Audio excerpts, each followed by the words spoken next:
क्या आपको लड़का पसंद है ना? देखिए आपके सामने बैठा हुआ है। लड़का अच्छा दिख रहा है। अच्छा तो दिख रहा है, पढ़ने लिखने में सब अच्छा है। तो लड़का अच्छा लगा, अच्छा भी है। वो तो लड़का अच्छा लगा तो एक बार अपना बेटी को भी दिखा दीजिए। बेटी कमला, ओ बेटी कमला, नाश्ता लेके आ बेटी।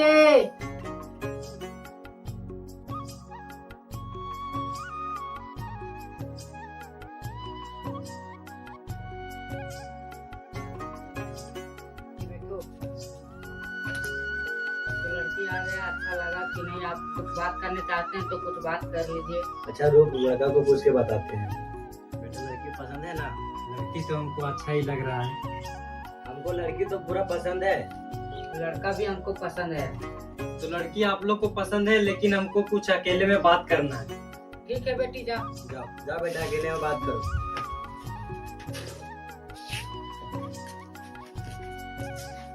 एक चुम्मा दो ना।